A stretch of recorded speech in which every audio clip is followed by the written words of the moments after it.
Oui, alors, j'ai changé beaucoup de choses depuis que j'ai eu le diagnostic de sclérose en plaques. Tout d'abord parce qu'il a fallu que j'arrête de travailler au bout d'un certain nombre d'années. Bon, j'ai quand même travaillé 10 ans avec la maladie, hein, quasiment, ce qui est pas mal. Bien évidemment, la maladie aussi fait que nous devons être en anticipation complète tout le temps. C'est-à-dire que vous avez à chaque fois que vous devez faire quelque chose, vous devez anticiper par rapport à vos symptômes, hein, qui sont divers et variés. Bon, j'ai une dizaine de symptômes visibles et invisibles en tout. Je les ai comptés l'autre fois pour être sûre et donc il faut anticiper, parce que, par exemple, vous prenez votre voiture, bah, vous savez que vous allez pas, vous devez aller vous rendre à un rendez-vous, vous allez pas mettre 10 minutes pour vous préparer, mais 25 ou 30 minutes. Notre force, en fait, c'est notre capacité d'adaptation constante et d'anticipation et c'est une force, hein. J'ai un côté optimisme de nature. Je vois toujours le verre à moitié plein plutôt que celui à moitié vide. Je sais que c'est une force, mais c'est surtout une volonté. On dit l'optimisme est de volonté et c'est vrai.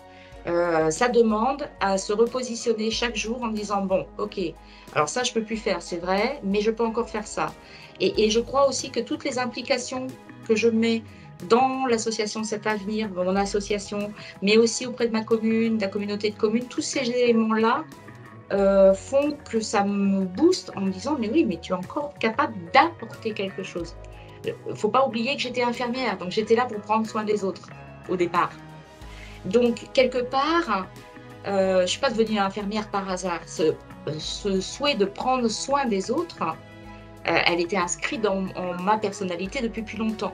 Donc quelque part, en agissant ainsi, je continue à prendre soin des autres et j'essaye de ne pas m'oublier et de prendre soin de moi puisqu'on sait très bien que pour pouvoir bien prendre soin des autres, il faut d'abord commencer par prendre bien soin de soi. Alors là, les amis, c'est une ressource phénoménale parce qu'ils sont peut-être, et je veux pas dire ils sont aussi impactés émotionnellement parlant, mais ils ont cette distance qui vous permet, de les solliciter plus facilement et ils ont toujours été présents.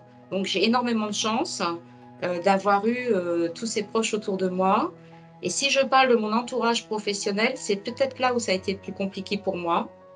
De par ma propre représentation, hein, j'étais infirmière de santé au travail. D'abord infirmière en psychiatrie, puis infirmière de santé au travail et se dire: «Bah, voilà, je marche avec une canne et je suis là pour prendre soin des autres», donc c'est un peu compliqué. C'était moi, mon image, parce qu'en fait, on s'aperçoit très vite que l'image est bienveillante, le retour est bienveillant de la part de ses collègues, mais moi-même, je me mettais des barrières de par ma conception, du rôle d'infirmière.